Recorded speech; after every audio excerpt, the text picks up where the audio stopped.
Some families have nothing to do on a Sunday morning. So we've got Sunday bits and pieces to see what this lot do. What about some roller skating? There we are. Here's Hazel. And where's Carol? There she is.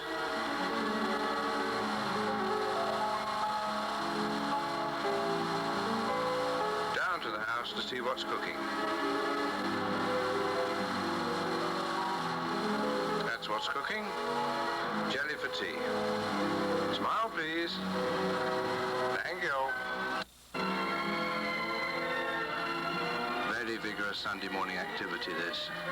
Very intricate.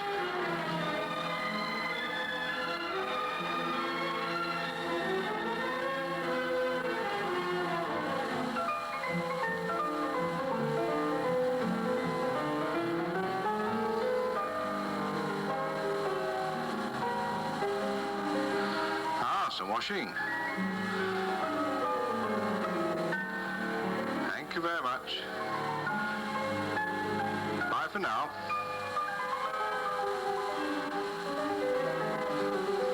Hello? What's going on here? Oh, look at that over there. Ha ha! Well, I never. Like a lot of sheep. I'm glad I'm not that one. First through the gate wins a prize. And you.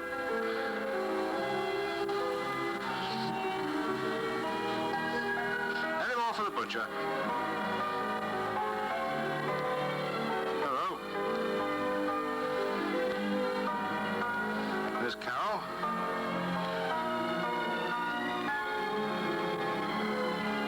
Oops. Up. That's better. There's Hazel.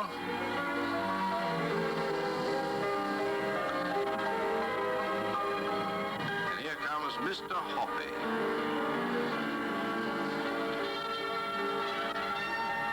And they're over there somewhere. Over the other side of Appledore. Not there, that's Llandiaran.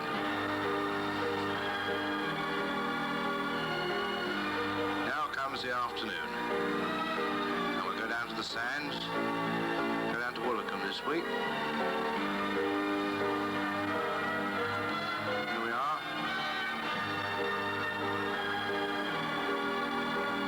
There's a bit of rough sea.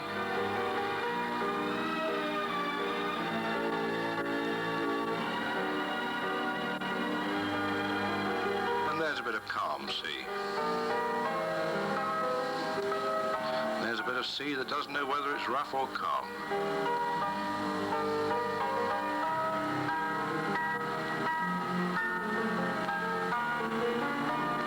Give us a hand. Thank you.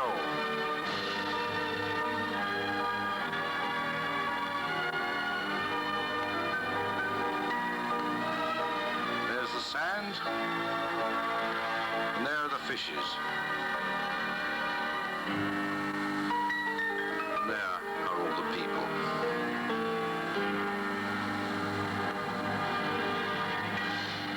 Tea's up. Come and get it.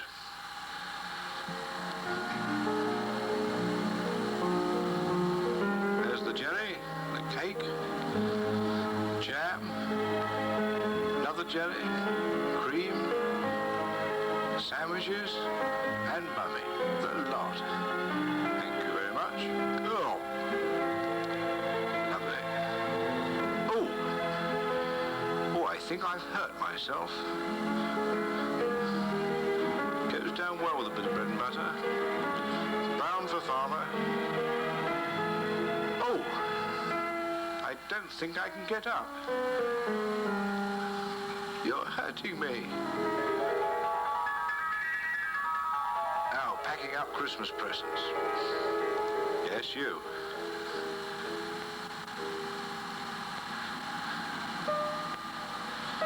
How do you spell...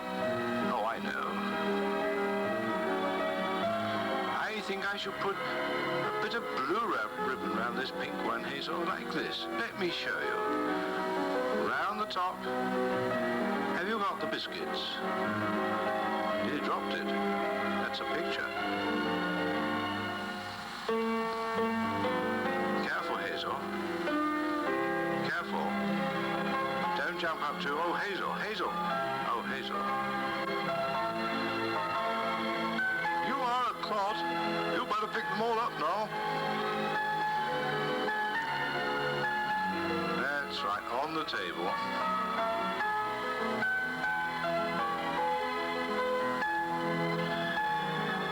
And the last ones.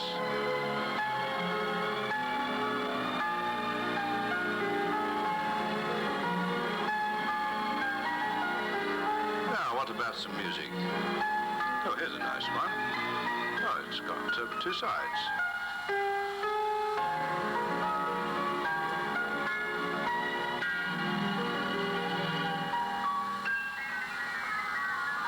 And some knitting.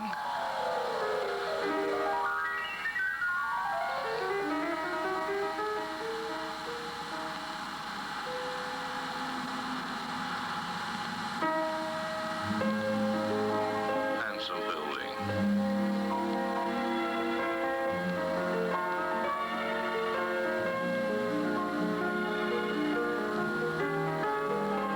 Oh dear, I do feel tired. Where are the crowns, Mummy? Here they are, Hazel. Thank you, Mummy.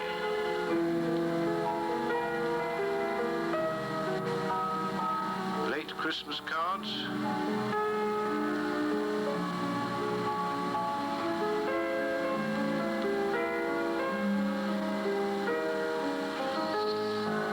Nasty smell in here.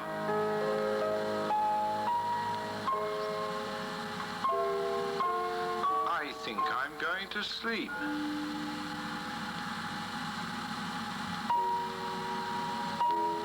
So she is.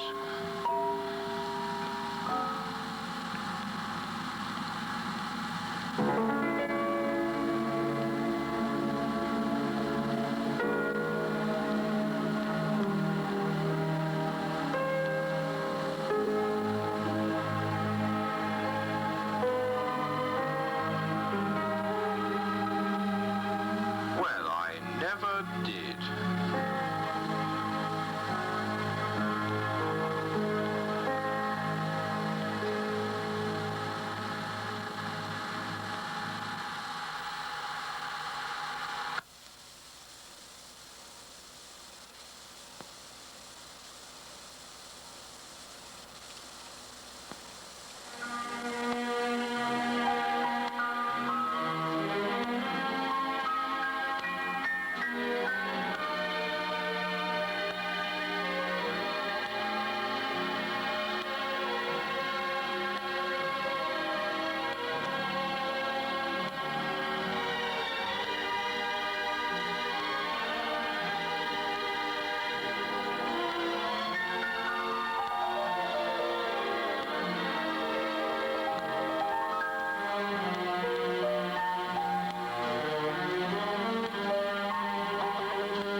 11th of January 1962 and during the following day, twice the tide did not go out. Mountainous seas backed by a force 10 gale pounded at the Pebble Ridge. The 2 square miles of Northern Burrows, only a few feet above high tide mark, was threatened. If the Pebble Ridge was breached, this land would be flooded.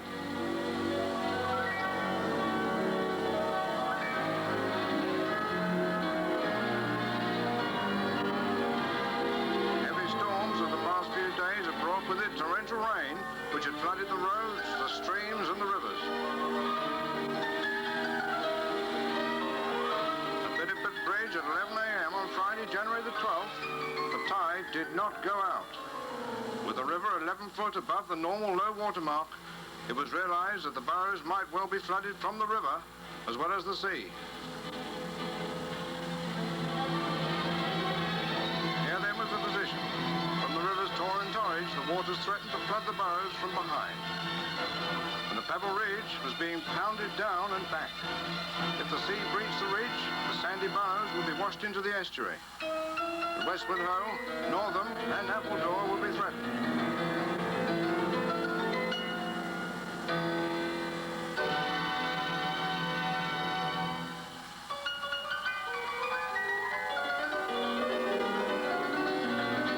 By noon on Saturday, January 13th, the gale had abated and mechanical aid was brought in to repair the damage, to push back thousands of tons of pebbles that had been washed from the ridge onto the Burrows behind, and to attempt to build up the ridge to near its former height. In the 36 hours of the gale, the ridge had receded from 25 to 30 foot and had been reduced in height to 8 feet in places, and in one place was flat for 80 feet. The diggers were hampered by the sodden and marshy ground in which they had to work.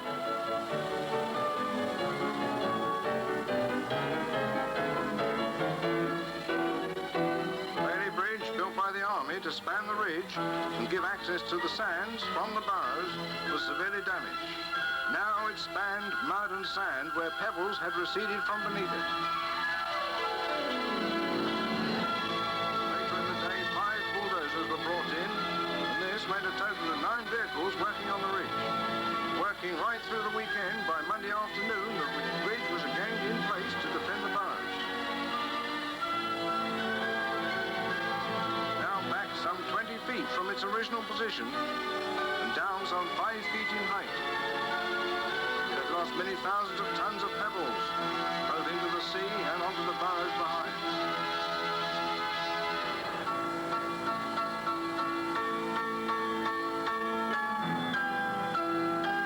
The tide went out, but it would be back this year, next year. We'll be back.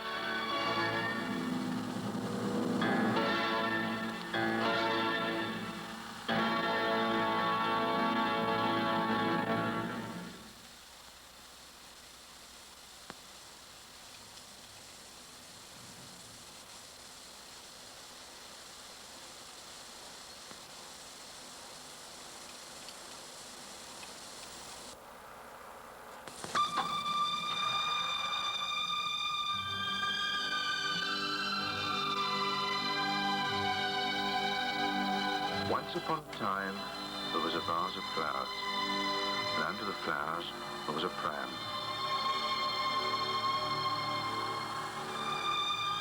Tomorrow to live.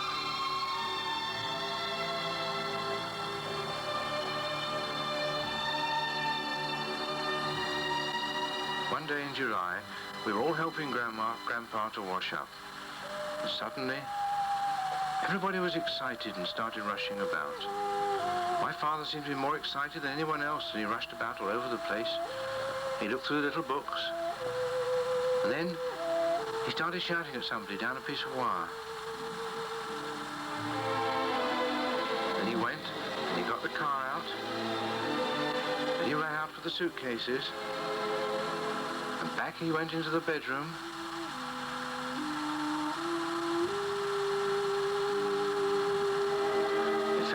He rushed about so much He got left behind.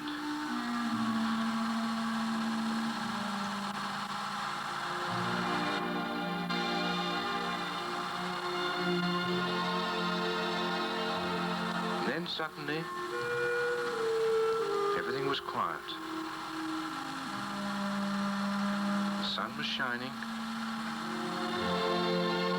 And there I was in a little box, next to not a lot of other little boxes. I felt very comfortable and very tired.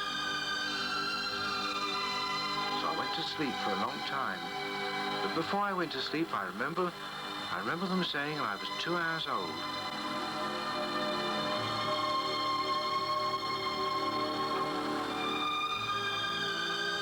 I remember dreaming that there were flowers,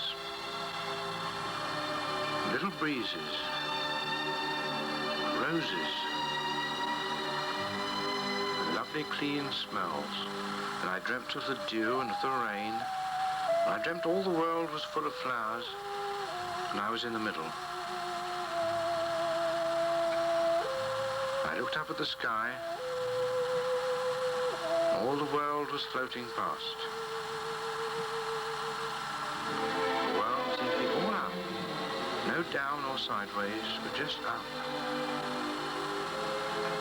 Things reached out to me with lighted arms, or looked down at me with big, lighted, smiling faces.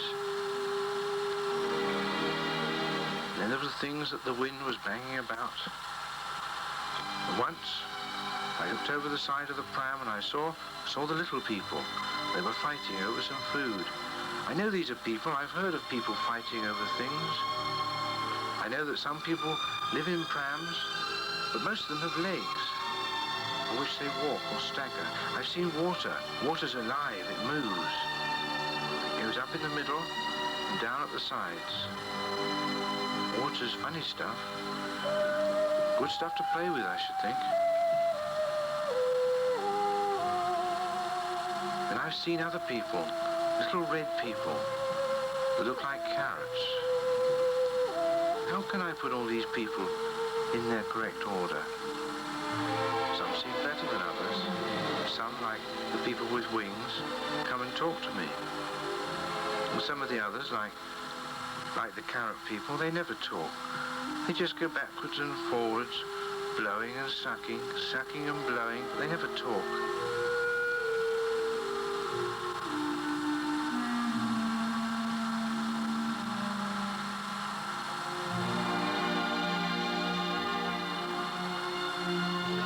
There are talking ones. Little talking ones with wings.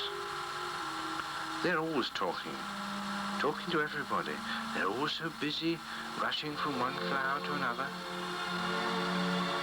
And then I have seen real people. I know they're real people. They've got legs.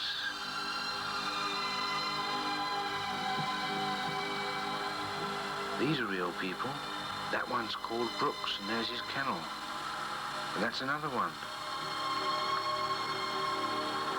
And then I've heard of sisters. I know they're sisters because I've been told to look at my sisters, and these are they. I'm not sure what sisters are. They make a lot of noise and they fight, just like the people with wings. And this big one, she keeps on hitting that little ball with a stick. I wonder what the ball did to make her so cross. And the other one, she hasn't got a stick. She just keeps on banging her ball, and here they are again. They're going to have sin. Sin's a funny thing. To have sin, first you have to have a penny. Then you go to a box, and you put the penny in. Then you pull a stick. If the pennies come out of the bottom, that's bad, because that's a sin. But if no pennies come out, well, that's bad as well, because you've lost your pennies.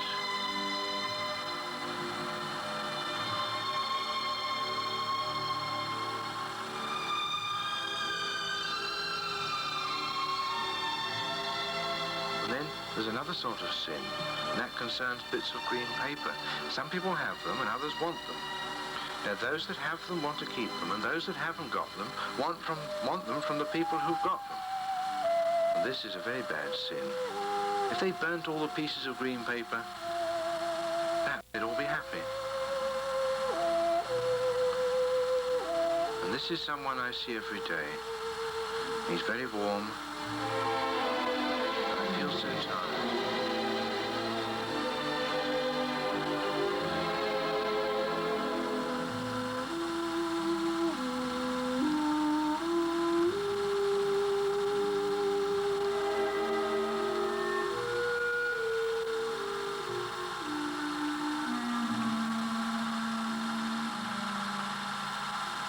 I don't remember much more.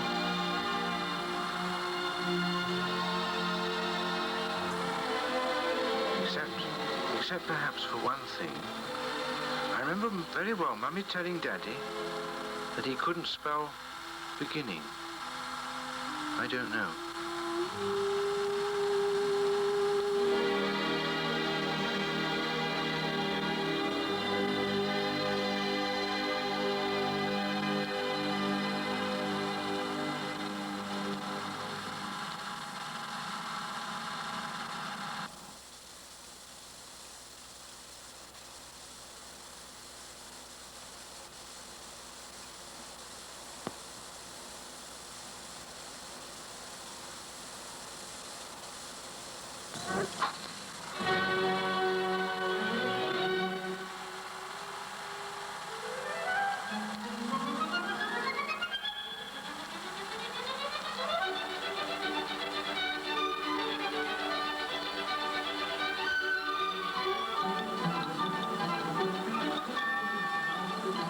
Once upon a time, there was a ploughing match.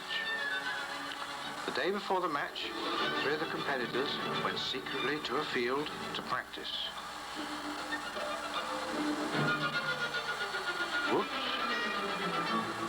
They went this way, and they went that way. They studied and measured, they looked and poked, and finally they decided they were ready. But they had not reckoned on the guile of the other teams. The team from Plymouth, disguised as businessmen, doubtless to fool the judges into thinking they were more intelligent than they were. The team from South Molton, disguised as peasants. Only the team from Barnstable were properly dressed for the occasion. And then it rained, so there was one film that'd never be finished.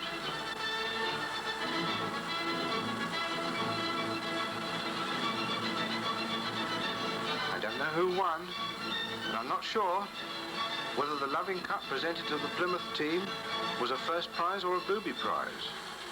But I do know that we won the second prize. A bottle of amber liquid marked not to be consumed near a naked light. And here it is.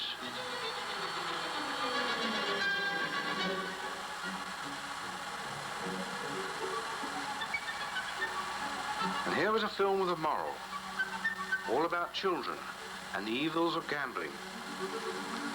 This was supposed to be a film to gladden the hearts of all savings group organizers. But the machine broke down. So that was that. And here's a man having a trouble with the smell. And he's off to report it to the proper quarter, whatever that might be.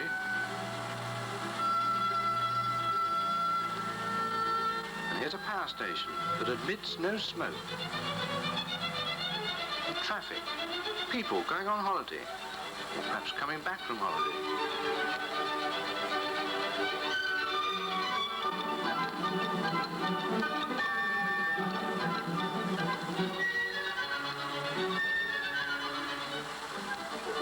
And then, the film of the year, The Nightlife of the Tadpole. It was a brilliant idea.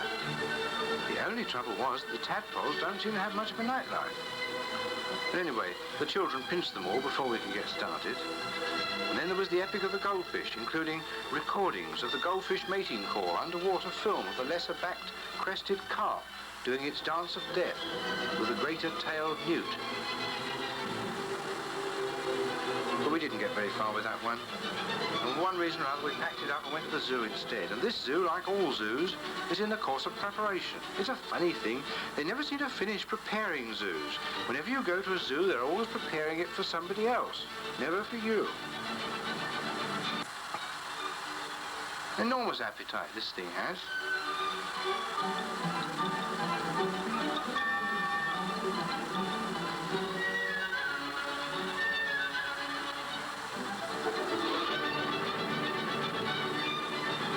Hello, what's this? Ah, a man in a hurry. A man with the trouble.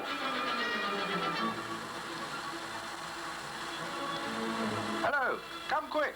There's a hippopotamus in my garden. That's right. That's a funny thing, it must have gone. And once upon a time, there was going to be a film about a bird. But the birds wouldn't come near the cameraman, and the cameraman got fed up. So there never was a film about a bird.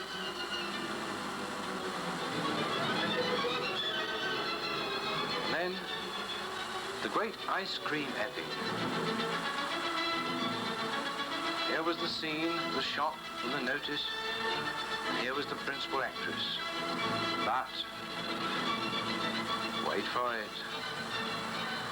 She looked at the camera. And then there was the actor. And he's going to. He did.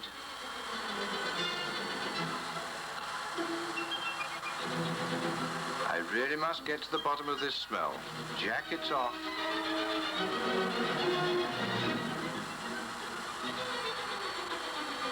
And down the hole. Very dangerous, this. Somebody might shut the lid. And down below. Very dark. Very dark.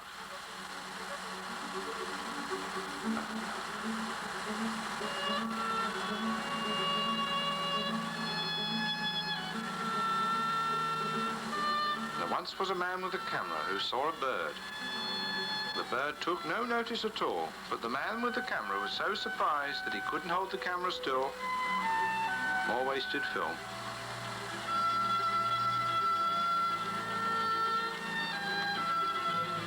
Well, fancy coming up there. I thought the pipe was a bit narrow. Very odd. It says gents. Well, that's proper. Let's have another look down that hole.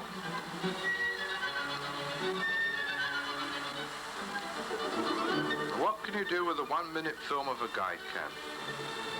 Well, there's several things. For instance, you can put it on the end of a reel like this. Play a bit of suitable music.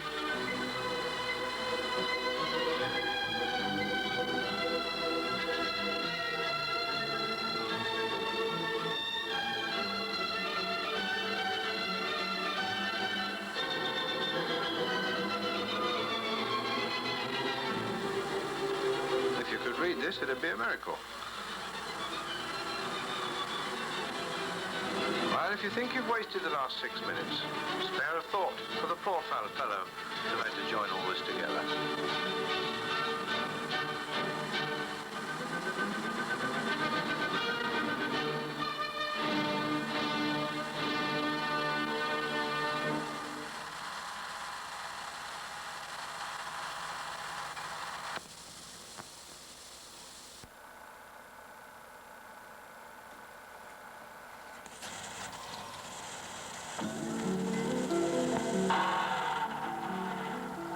I dreamt I was flying through the air, and then suddenly I found I was way above the clouds,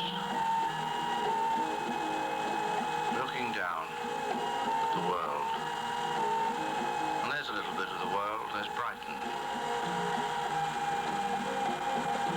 Rows and rows of dirty houses, contrasted with the beautiful blue of the sea. Rows and rows of mean streets, mercifully covered by little clouds. We're all up there, sitting up above Brighton, on our way to Spain. And here, the Pyrenees, jagged, sharp, cruel. And then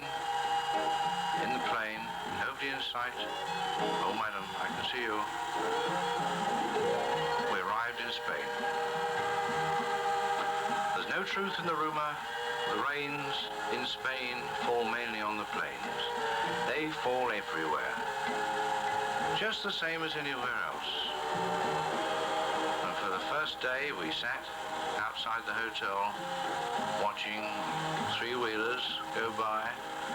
All the youths and girls seem to have these little two-stroke bicycles. Most of the goods delivered with these two-stroke three-wheelers, I think they do it to save petrol.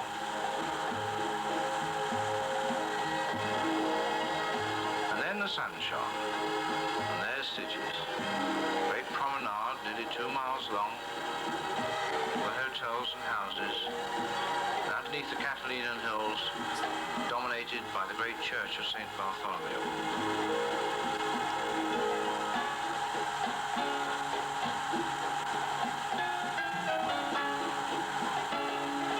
Every quarter of an hour, throughout the day and night, the bells of this church ring out.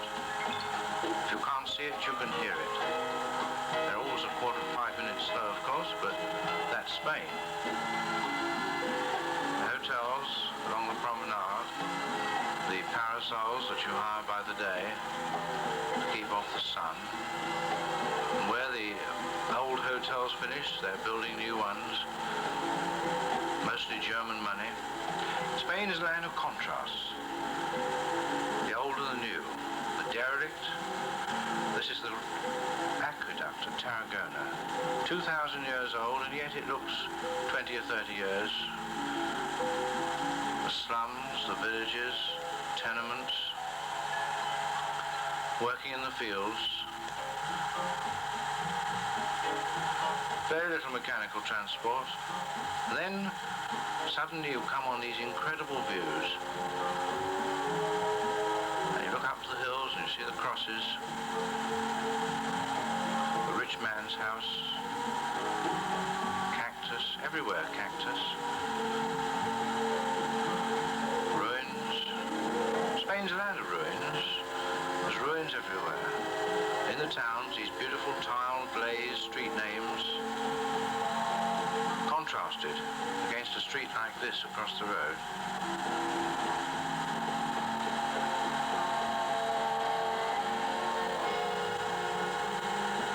Incredible little views.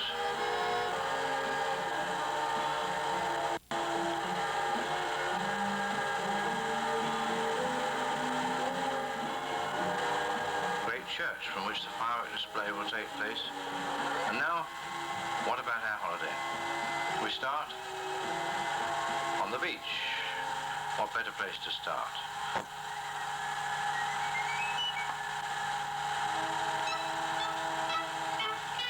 Here are two of the principal characters sitting on a wall. One of the other characters is feeding the baby, and the fourth character is a film. Fishing is an industry. If you can call it an industry, this boat's called the Two Friends. There's three of them in the boat, but still, two friends. Another sort of fishing. I saw this chap on him. The spray came down on him. Cast an odd, apprehensive glance. Well, it's tomorrow, and tomorrow never comes. And then there was another sort of fishing. Underwater fishing. They again, I don't think they ever caught very much. A few small dogfish, an occasional octopus, a squid. Nothing of any value. I mean, this thing doesn't look edible. But it may be to him.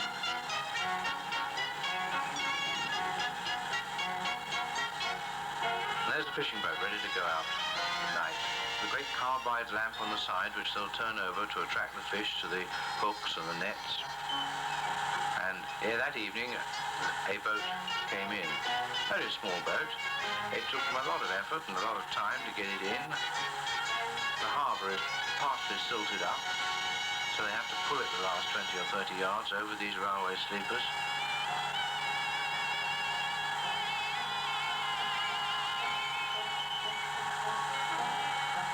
two, three, four men on the winch, 3 men in the boat, and an old lady. And their total catch was 1 bucket and 3 small skip covers. I shouldn't think the whole lot was worth more than £2. And they weren't very nice fish.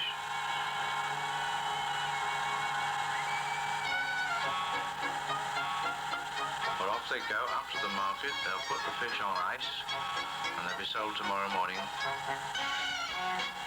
And presumably we shall eat them. Now on the sands, we've hired a parasol for, I think it was £0.5 a day. Carol's bought a little wobbly dog. All manner of things are sold on these beaches. Hazel's gone off and she's got one as well.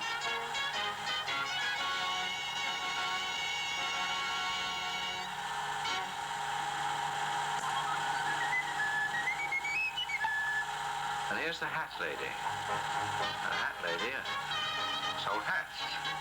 Cotton coloured hats. They're a roaring trade in these things. And this is the tablecloth lady. She was an old Spanish lady of 65, 70. She thought I was taking her photograph.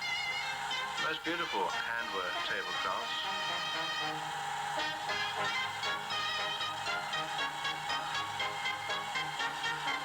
Which one shall we buy?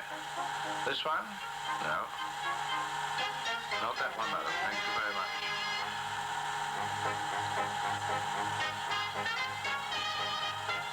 We actually bought the red one, which is just underneath that one. This would make a good sail if it wasn't for all the holes in it. Oh. Well, that's nothing to do with this particular... Oh, that's better. Now, this is the price. We can't understand each other, so we write it all down. Money, please. Always the same on holiday, isn't it? That's the one, yes.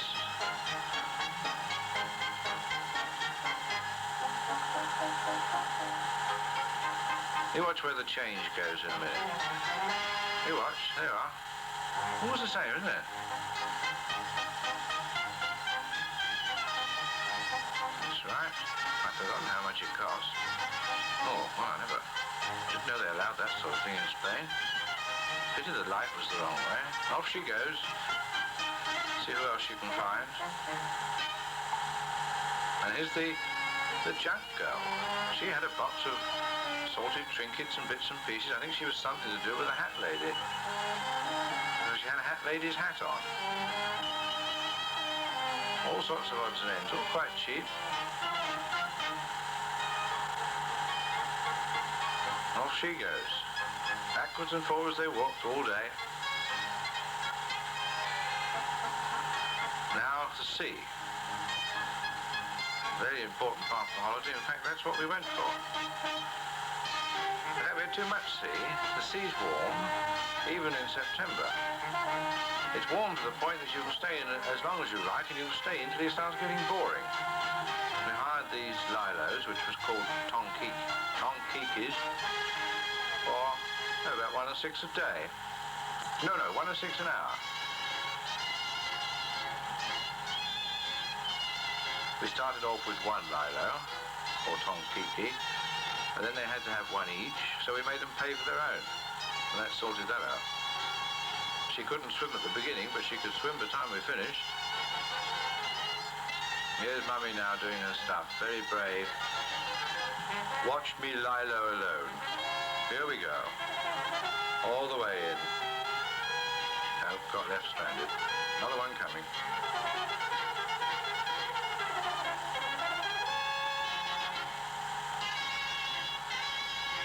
And father, not accustomed to this sort of thing, still, has to do it. Bit of floating, very clever. Feet and all.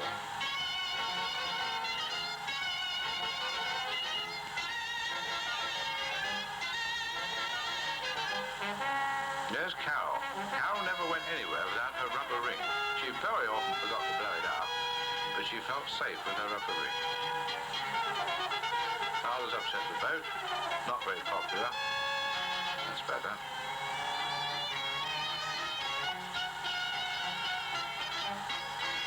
Kon-Tiki, that's it, Kon-Tiki. It's written on the end of the lilac. See that rubber ring there? Now, this was the car we hired while we were there. We're off down now to the putting green. We had a pram with a carrycot top, which took to pieces. It was very handy. The whole thing came apart. And here we are at the putting green. Crazy Golf. Lovely shady spot. All red sandstone. We had some mixed success at this. Some went in the water, some went in the grass, some we missed altogether. One or two we actually got in the holes. It's very impossible to get them out of these water things. I mean, look at that. It was much worse than that, could it? Now, we'll try this time. Straight in the grass. Now, over the bunker. Oh, it came out underneath. Nowhere near the hole, of course.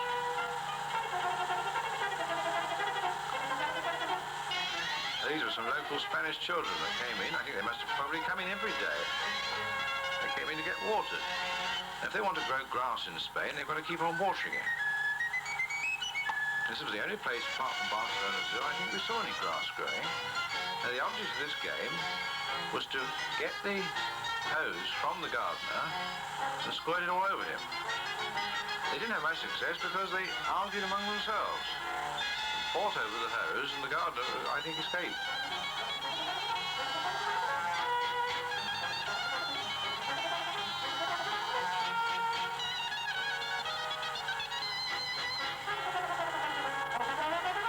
Now, back to the hotel. The Road of Spain, another one of these little tiled street names, and this is the hotel. And up on the roof, Mummy's washing the nappies and doing all those things that mummies do. Now, those two girls, they work for roughly 14 hours a day, 7 days a week, and I think they got about £2.10 for that. Every piece of linen in that hotel was washed in bleach every day and ironed. All the floors are washed in bleach. Now, this is one of two local buses. There are no proper buses in the town at all. Very extraordinary.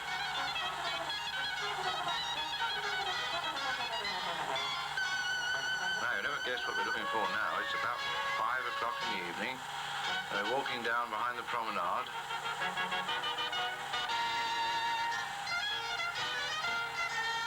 Past the pavement artists. Mostly oil colour work, very quick work, effective as long as you don't get too close. There we are, tea. And what could be more important than tea? Now, the city's water is 1/5 seawater because the wells are rather close to the shore.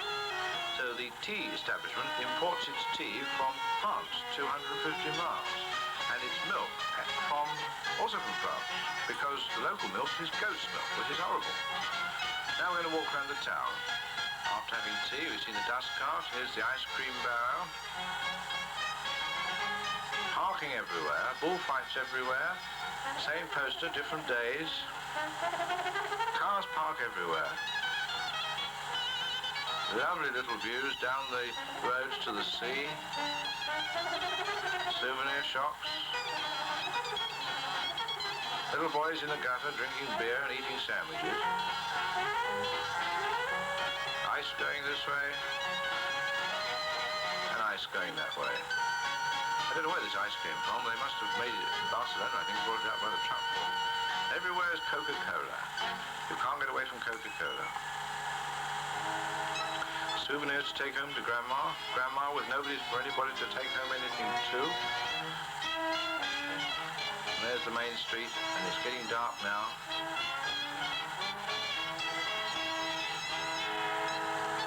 And later on that night, I came out with a camera and photographed cities at night. Beautiful sight. Every second house seems to be a bar or a souvenir shop. Great ingenuity with these lights, all vying for different effects to do better than their neighbours. You can buy everything you want, travel tickets to films, Coca-Cola, of course, all manner of drinks and souvenirs, words you can't pronounce, and shoes by the fountain.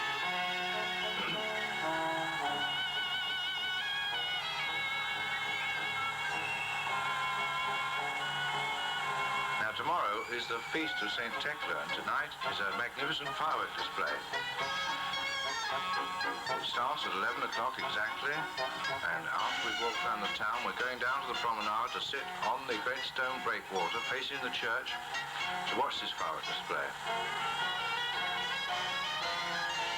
The object of the firework display is partly to wake up the gods, to let them know that tomorrow is the feast of St. Thecla, partly to wake up the local people, to let them know something's going on. I suppose it also gives value for money. It's all paid for by the church, and the local people like to see their money in some tangible form, or it does go up in smoke.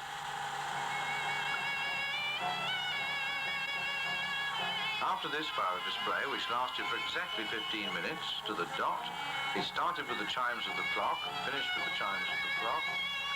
We went down to the square where there was dancing, and the music you've been listening to is the Catalan folk dancing music that they were playing and dancing to. The town band was there, very odd assorted lot.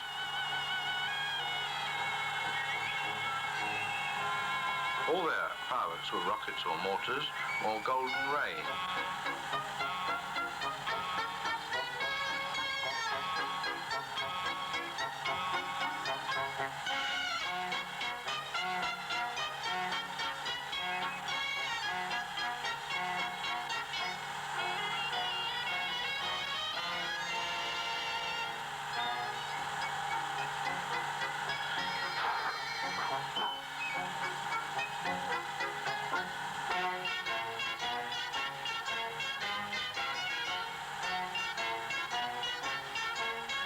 Finally, the whole of the church, top to bottom, is lit up with golden rain, fiery rain.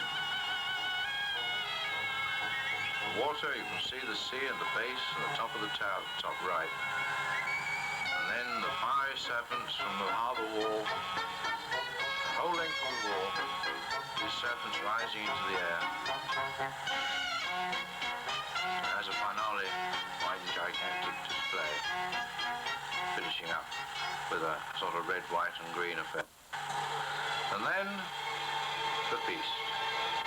The great King Hora and his queen are brought out to the town hall, put at the head of the procession. They had fresh flowers in their hands, beautiful clothing on, and the whole town assembled under the great church for the start of the parade. It was, of course, by this time, the next day, and about 7 o'clock in the evening, even the policemen were there. Whoops, manners. The local equivalent to the Boys' Brigade, and we saw the Morris dancers, the little girls with their candles, all beautifully dressed and very self-conscious. The younger girls with smaller candles, and the older women with enormous candles, some broken under the strain. There's the town band under the Spanish Civil War Memorial, all ready to go. And later that night they marched through the town, bands playing, Morris dancers dancing, fireworks on sticks, headed by the great King Hora and his queen, and the religious effigies carried down the center of the procession. Every person in the procession had a candle. It was a magnificent sight to see them walking down, right round the town and back to the church. Back to City's Promenade, the last look, great breakwater, boats, and then to the church. It was a marvellous holiday we shall never forget.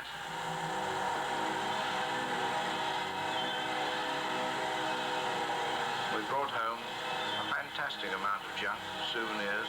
We should never be able to forget it, the junk.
What are you hoping for? Sun and plenty of it? Delicious food? Delectably served, and the chance to see new places, meet new people? And above all, perhaps, absolute freedom from worry and responsibility. These are yours if you choose a cruise, and only if you choose a cruise. This is your voyage. England, Madeira, Tenerife, Las Palmas, up again, Lisbon and back to Southampton. And your ship, the Laconia. 20,314 tons of the Greek line. And on the 15th of September, 1963, at about 2 o'clock in the afternoon, we walked along the ocean terminal at Southampton, and we caught our first sight of the Laconia.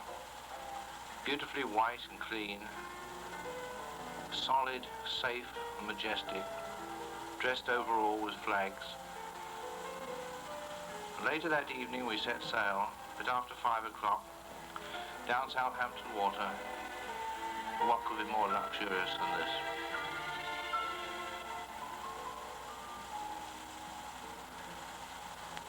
Cruising for the amateur cine enthusiast is about the most frustrating sport that you could think of. Everything happens once and once only. The ship tends to be dark because lighting is subdued, rather like the cinema. They like to keep the dirty patches unlit. The decks are covered over, except up on the sun decks. Much of the activity takes place after dark. And when you finally get ashore, you do everything once and once only. There's no chance of coming back for a second go. It's only with activities like this, for instance, up at the shop on the deck, where you could really rehearse it one day and do it the next day. But this really is the only disadvantage. If you content yourself with a 35mm still camera, this doesn't apply. It's just the action. Swimming bath, the heated swimming bath up on the sun deck. This is the enclosed swimming bath. Went up here practically every day. Water was changed, fresh water pumped in every morning. And Leslie, just over a year old, had her first swim in there. That's hot water coming out of those jets, presumably from the engine, or whatever they have down below. This is a fascinating view from any boat, looking over the stern at the turbulence from the propellers and then following it back, right up to the horizon.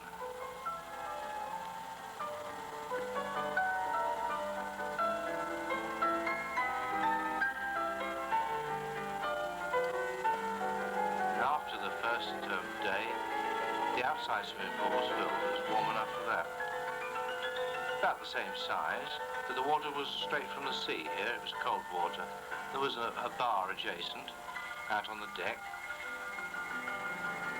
It was in the area of this outside swimming pool, which is just behind those ventilators there, down on the deck. It was in this area that we took most of our films, a colourful area.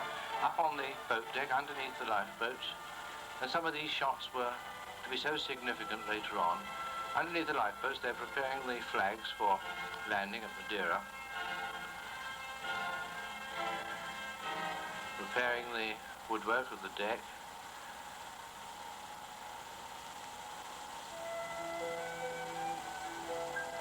Painting went on forever. These boats, of course, never spend more than about 12 hours in any one port. They seem to go round and round for about a couple of years, although in fact this ship did go in for a refit after one more cruise after this one, cruise number 13, this was number 12. Went in for a refit, and then of course it was on the following trip where the accident occurred. Outside swimming pool again, and the sea is getting bluer.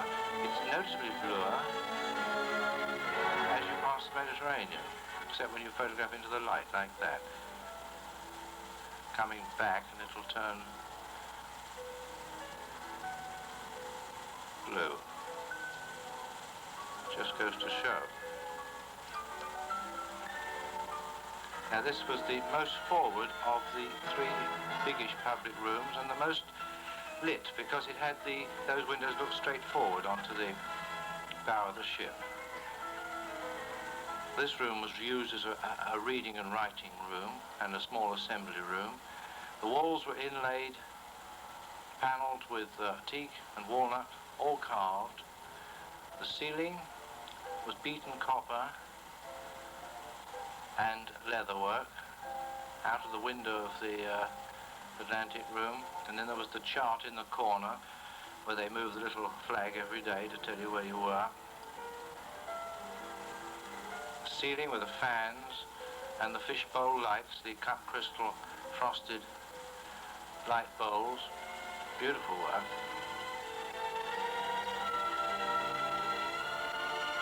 Then the camera shop underneath the swimming pool, the outside swimming pool in the stern of the boat.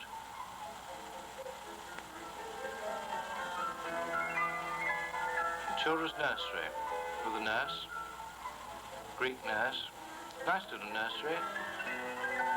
There was quite a number of children of about this sort of age on board, not many teenagers, not many babies. This was a colouring competition they had one day. Every day there was something for the children.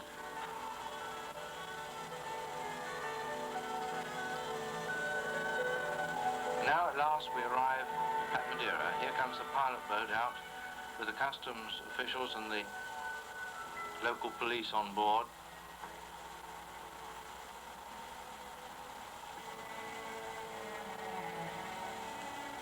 There is Funchal, Madeira, capital town and the only harbour.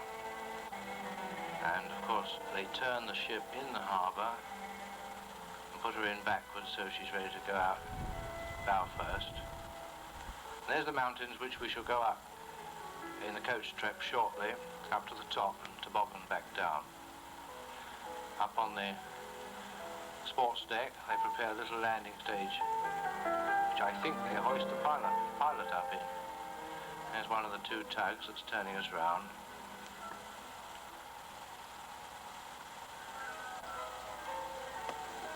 The wash and the propellers going into reverse. And here, of course, are the boys jumping over for coins. Jumping right into the wash of the propellers, the swirl of the water. Highly dangerous. They try and encourage you to throw the coins out, away from the ship. Obviously, they don't like getting too close. Madeira is the only place of the 4 ports of call on this cruise that you see these boys in the water, because the other ports are all close to oil refineries and the water is filthy. But here the water was beautifully clean. Madeira itself lives on the tourist trade, which is brought largely by the cruise ships. There's no airport in Madeira. The lace, handwork lace, Madeira wine and wickerwork. Here's the coach that we're on the day tour. We arrived at Madeira at 9 o'clock, so we had 9 o'clock in the morning, we had a full day there.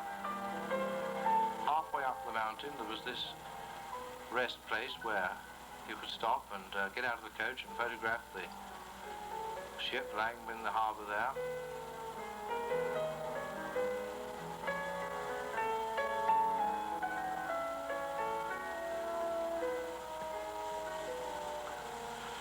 Off we go back up into the coach and climb right up to the top. Madeira is Portuguese and very clean. People were clean except for the habit of spitting, which later we found in Lisbon they did exactly the same thing. But perhaps spitting is only dirty if you don't do it. I don't know. Subtropical. Flowers growing everywhere. Sort of semi-wild state. To the toboggan run. But before we go there, this is the local milkman. With the thickness of the fluid and the care in which he pours it, I should think it's goat's milk.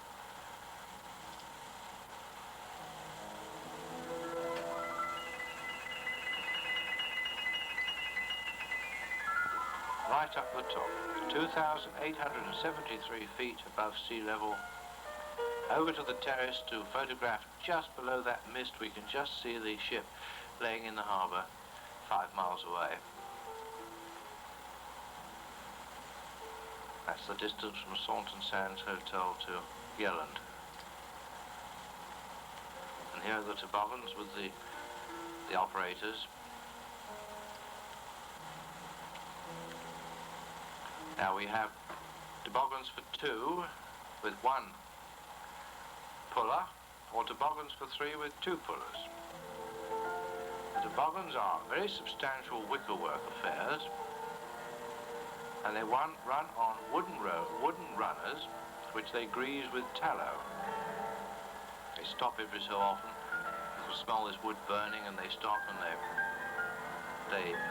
they run the thing over a greasy rag. The roadway is the original road which ran from Funchal to the top of the mountains and over the top of the mountains. I don't know what was on the other side, but whatever is there, this road went to it. But then when they built the new road, the road we came up on the coach, this one, of course, was not used then by traffic, so it was turned into this toboggan run. And the toboggans more or less slide down the hill, guided by the operators, who run most of the way. Occasionally they jump on the back and have a sort of ride, but not very often. They run best part of 5 miles. And I suppose it takes a half hour or so.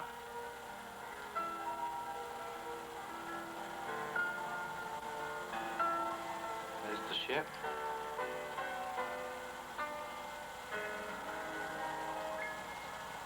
This is rather a sort of staggering version of Clovelly. Every so often you come to intersections in the road, at crossroads, and there's a chappie with a green and a red flag who either waves you on or stops you. I didn't notice him stopping any toboggan, but he did stop the traffic which was crossing. Here we are.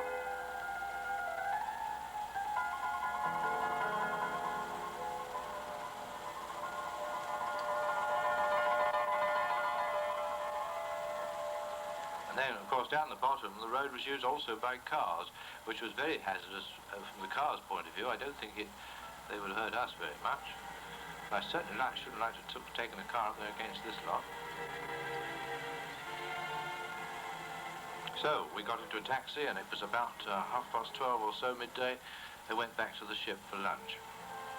This, of course, is the beauty of the cruise, because you have your little piece of England, in this case Greece,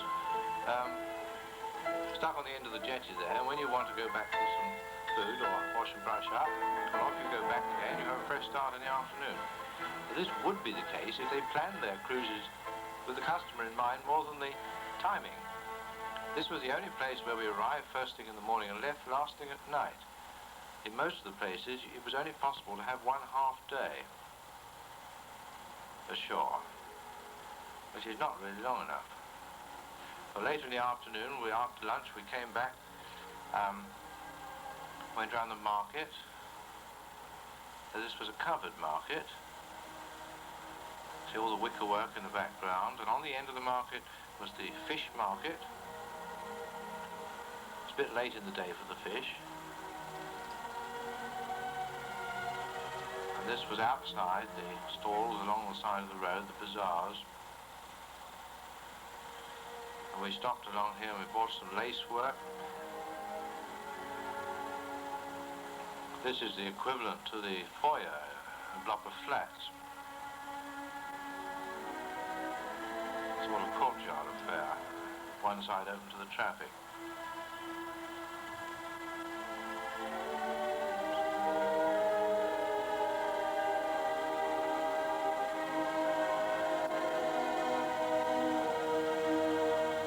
And this is the shop where we bought the chair. I really can't remember how much we paid for it, but it was a sort of quarter of the price that you'd expect to pay in England for that quality work. And there it is.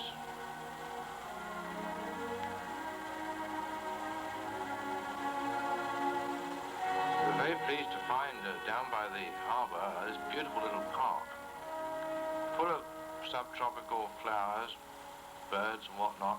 Unfortunately, the foliage overhead was so thick that it made filming practically impossible.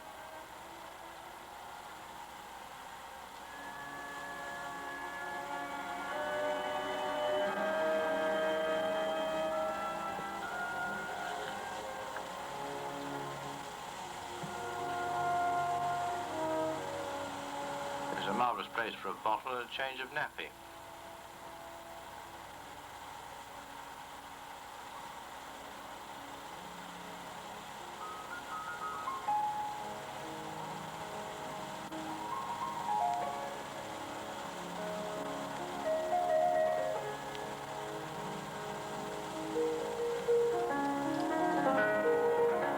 Well, now we walk back to the harbour, past these rather quaint American taxis.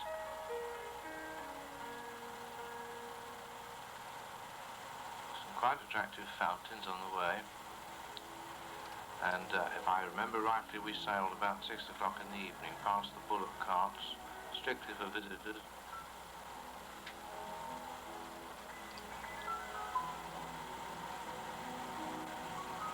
And there's the ship.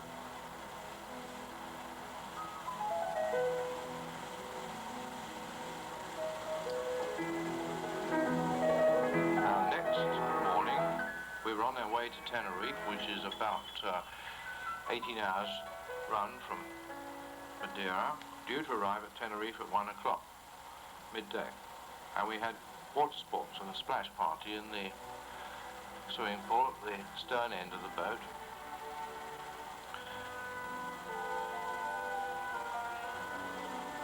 All this sort of thing went on all day and most of the day, except when we were in port. If you didn't want to join in or even watch, there was plenty of quiet places. You could go and sit in the shade or in the sun.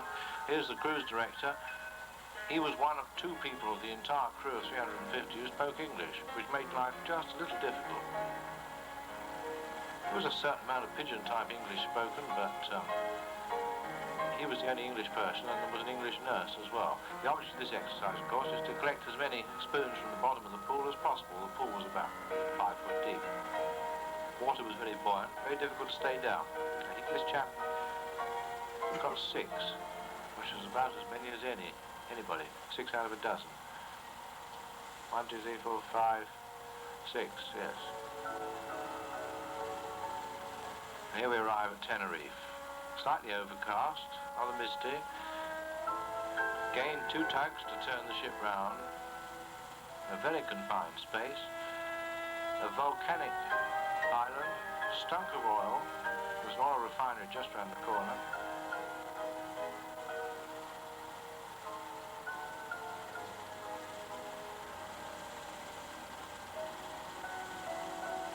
And we spent an afternoon and an evening here. We arrived about midday and we sailed again, I think it was 2 o'clock in the morning after we were in bed.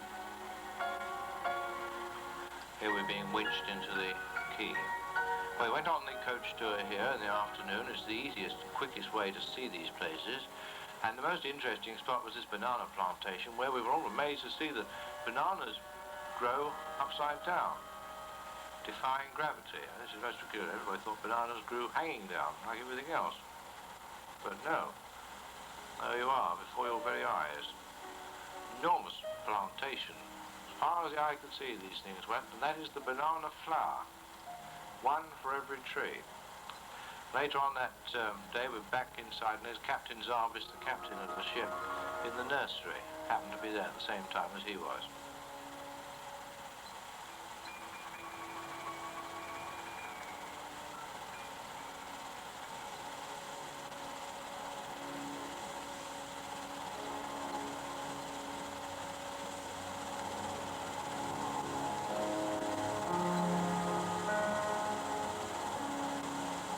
In the Atlantic room, the orchestra playing the following morning. They played in there most mornings. In the evening, they played for dancing in the Laconia room. Also, there was a sort of nightclub affair up on the deck, in a glass enclosed place with a very slinky sort of bar where they had cabarets and whatnot. And then there was the bingo room, the Morecambe bar, which had a coffee sort of place as well. Oh, there's plenty of places to go and sit if you'd fallen out with your relations. We're on the way back now, and the water is getting choppier, so the boat is rolling a little bit more, which makes it more fun in the swimming pool.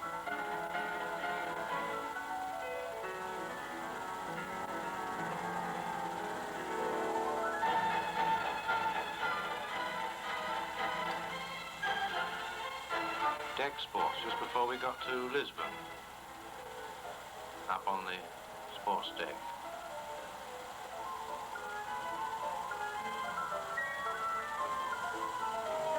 Right up on the top of the boat. Complete view right the way around. Not that there was anything to see, of course, still. Getting a little bit cold to the swimming pool now, even though the water was heated.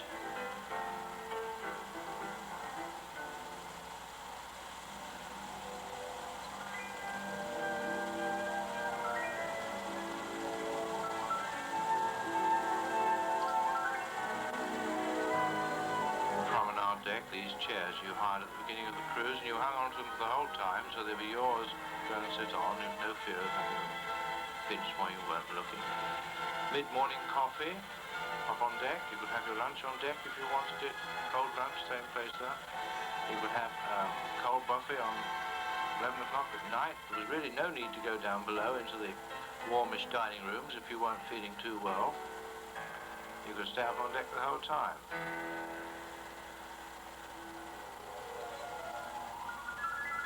Fascinating looking at the water, looking at the foam.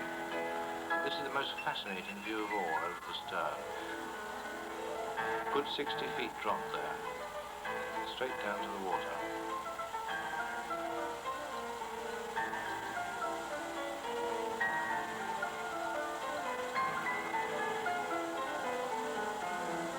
There we are, about 20 or 30 miles off Lisbon. There's Lisbon, and going up to Lisbon. We arrived at Lisbon in the evening. We were there for a night, so obviously we didn't do very much filming. A monument to the navigators of Portugal, and this was the railway to Estoril. We got straight off the ship, and we went to the local railway, electric railway. We had a ride down the coast to Estoril. Very nice trip. You could sit up with the driver, and it was sort of 5:30, 6 o'clock time in the evening, and we were there just the sort of time when he was going home from work, and we were about the only visitors on this train. Quite an experience. This is heaving up the anchor after we had left when we were leaving Lisbon.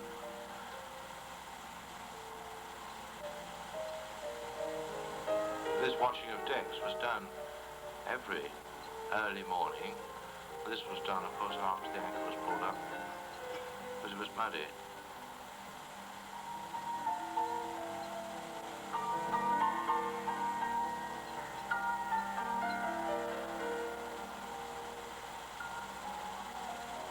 Swimming pool really choppy now. Although, considering this ship was only 20,000 tons, which is not big by Queen Mary standards, she was remarkably stable, rolled very slightly, and the fore and aft pitching hardly noticeable. And she wasn't fitted with stabilizers as far as I know. Definitely beginning to look a bit uncomfortable now. Wintry.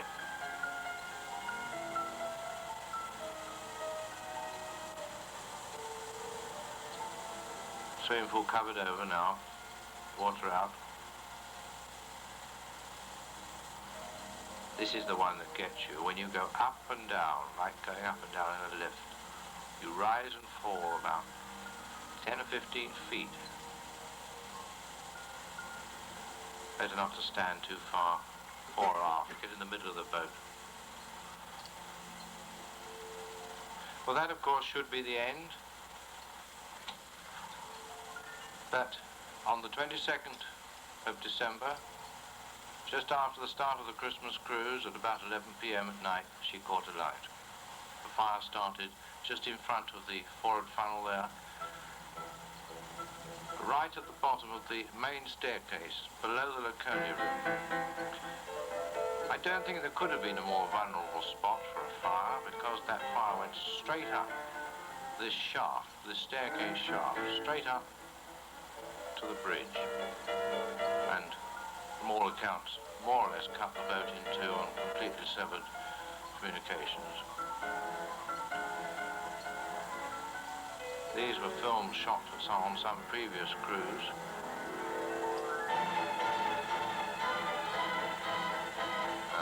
There was a shortage of film, of course, for the first 2 days after the Laconia caught fire. The first we saw were still shots, nearly 48 hours afterwards. And then we got the first live pictures, live film.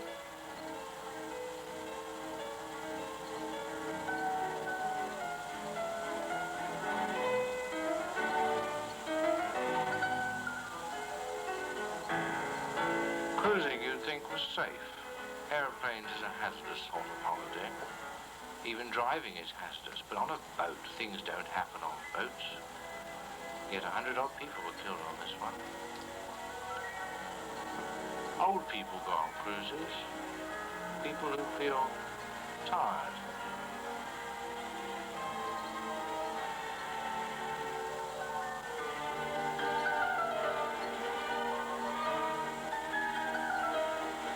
If you look closely towards the aft end, you'll see the swimming pool collapse right through there.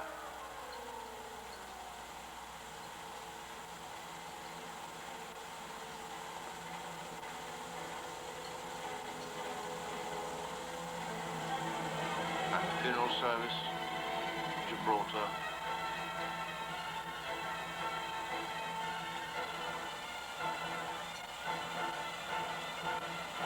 There's the sun deck up on the top, collapsed in, right in the centre of the picture now.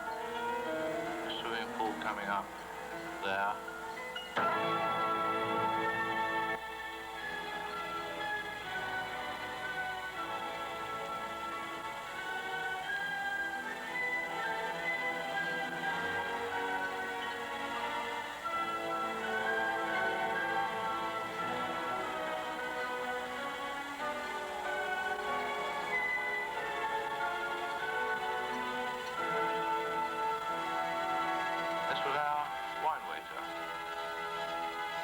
To the reporters.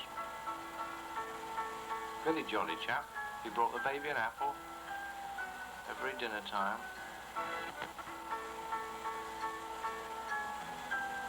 And this was one of the stewards.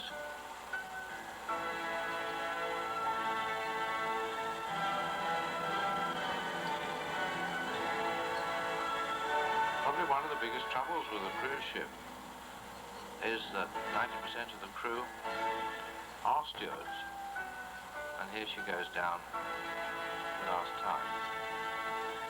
What a terrible ending of a fine ship.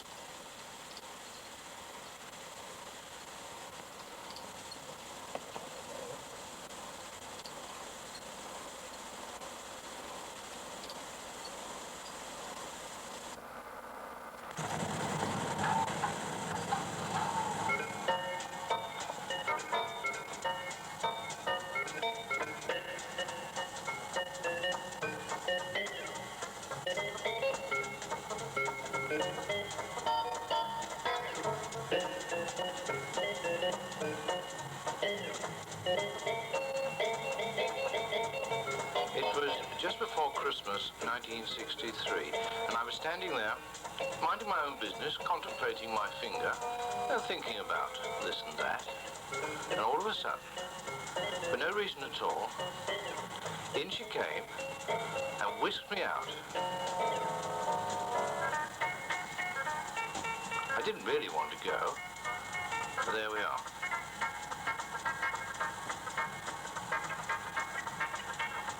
That's you wiping your face with a nappy. I mean, I ask you. That's the end, isn't it? Won't let you suck your fingers. Be a good girl, she says. Must chance to be anything else, is there? Rotten lot.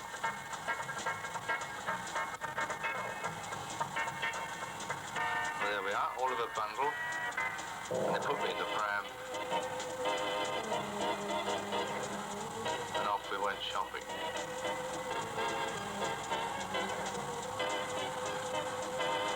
And I can tell you, it was darn cold sitting in that pram going up the high street.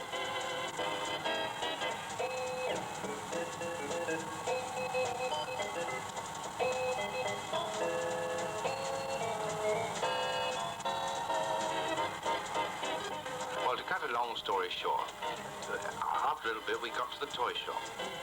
And I made a noise and they let me look in the window. Always a good wheeze, this.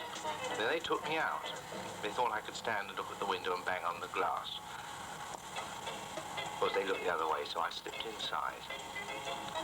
I'd never been in there on my own before. There's the most interesting things. You've got to get down and look at some of these things. I mean, look at that pram. That teddy. Makes you want to giggle, doesn't it?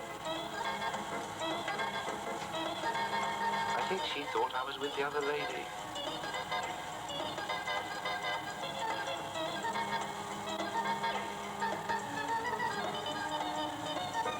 I'm rather careful, this one. I think if she's looking the other way in a minute, I might slip it out the door.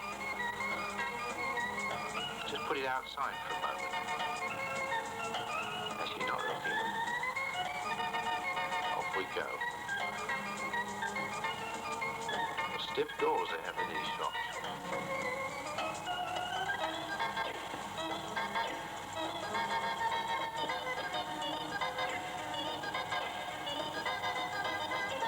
They still hadn't noticed I'd gone, so I came back inside. Have a look at that woolly thing.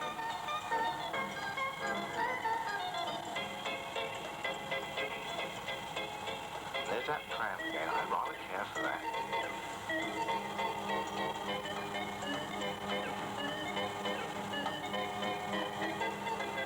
Well, I think it's about time I was off before they missed me.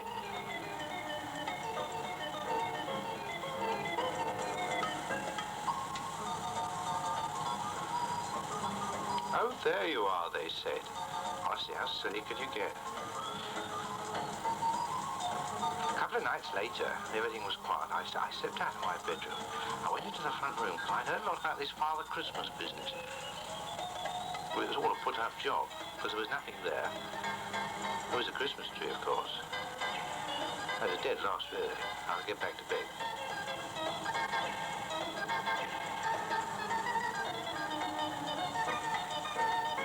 Now, I must tell you about several days later, I got up in the morning, I put my blue sweater on, and I went into the front room, and there seemed to be a lot of excitement, and there, under that Christmas tree, was a masses of presents, parcels.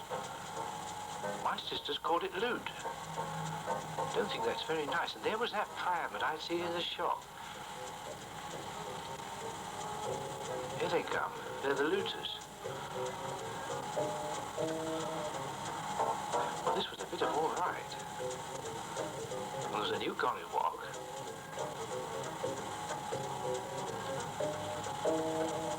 I had to practice with this a bit to see, make sure it goes all right.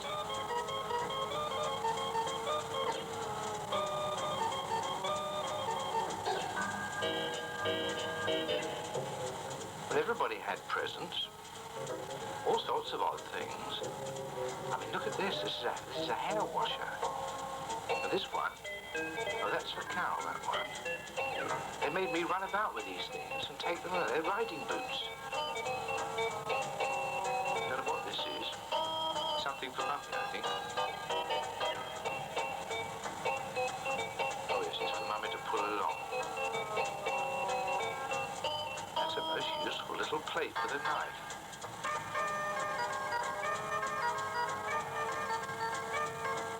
Well, this went on and on and on. There didn't be any amount of this stuff underneath the Christmas tree. We kept on opening it, and I kept on rushing round and passing it to people.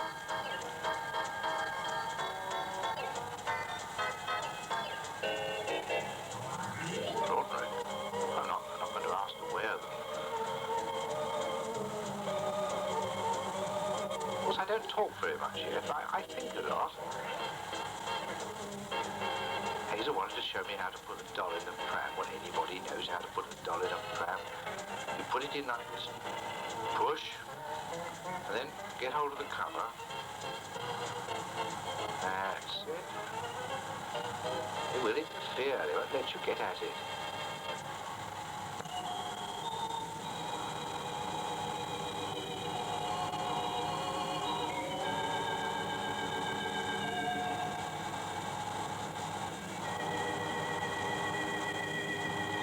This was a useful thing, except it didn't work.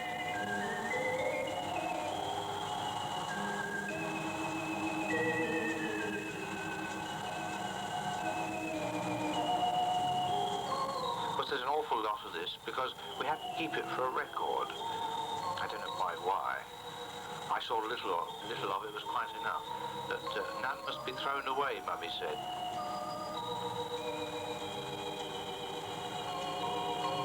Got daylight in the middle.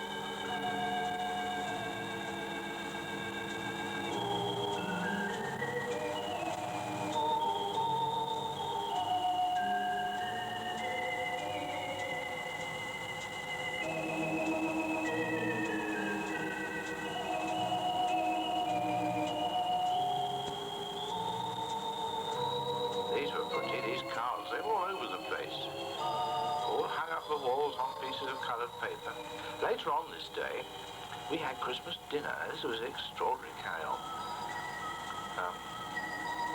All the table was laid up with bottles of stuff. And then Mummy went outside.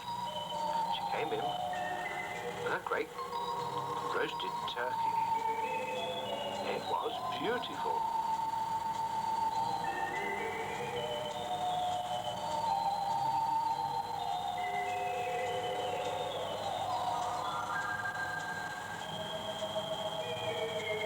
But I must say, I am not one for the big eats, but I really got down to this.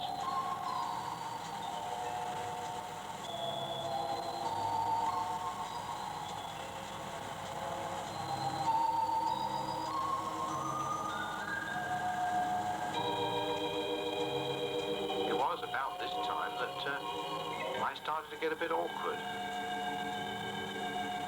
And they were going to take me off for sleeping, but they let me stay a little bit longer.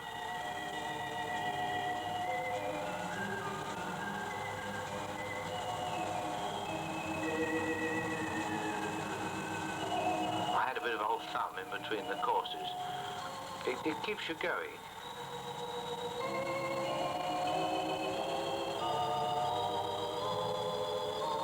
What a lark.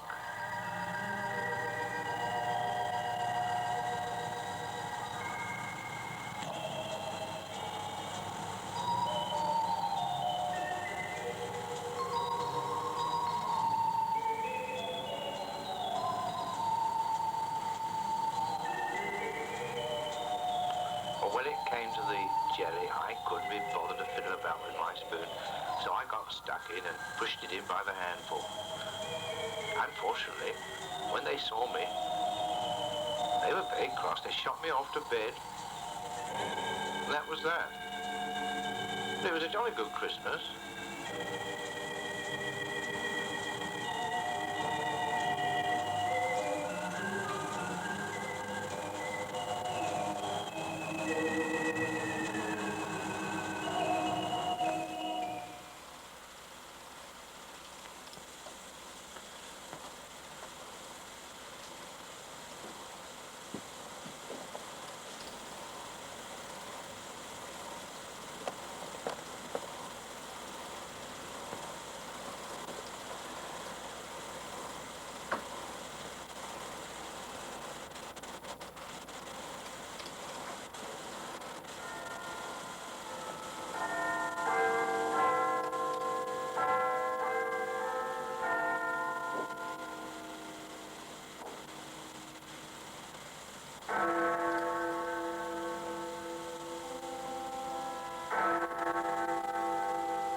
latest radio messages from ships and aircraft which rushed to the aid of the blazing Greek liner Laconia say that about 450 passengers and crew have now been picked up.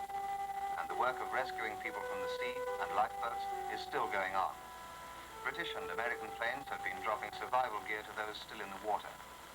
It's reported that about 300 people are still on board the ship, which caught fire during the night about 100 miles north of Madeira. The 20,000-ton Laconia set out from Southampton on Thursday with 650 passengers on board, all but 21 of them British, bound for a Christmas cruise. The passengers include 36 children under the age of 12. And now it's 4:30. The number of survivors from the blazing Greek liner Laconia is now reported to be well over 700, but one message puts the total at 900. The pilot of an American search aircraft has reported seeing about 100 bodies in the sea. An Associated Press correspondent who flew over the Laconia about an hour ago said she was still blazing furiously and listing heavily. 5 rescue ships were nearby, picking up more survivors. I said to him, "It's serious, isn't it, George?" He said, "Yes. Mrs. John, please get into a boat. It doesn't matter what one, but please get in." Some were lowered erratically. There was one boat, when it hit the water, it was dragged under, hung by the forward fall. Women and children were thrown out of it. I yelled at the boat, hoping somebody would hear, "Cut the fall," meaning to take an axe and chop the wire or the rope. But nothing happened. Presumably there had been a fully qualified able seaman there. The first thing would have done would have been to, I think, grab an axe and cut the rope.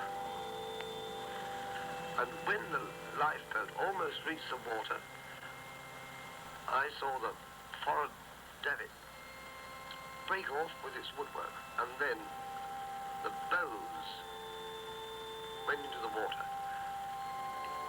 But I don't know what happened, because at that height you can't, in the dark, you can't see a thing. But I heard the screams. It must have been of my poor son and wife. And then the boat came away from the side of the liner, and there was one man standing using an oar. And there were some people in the boat, but who they were I couldn't possibly tell, and that was the last I saw. And then I looked round, and there were all these poor devils, all with debris around and chairs, and all been tossed up against the side of the bulge of the stern. I called out for the captain. I thought he was still in the Agora, and there was a temporary lull, a silence. Called out again, "Is the captain here?" But he wasn't. He was obviously gone elsewhere. And so the first purser said, "They must go now." So we ordered the passengers over the side. I found it a most harrowing affair.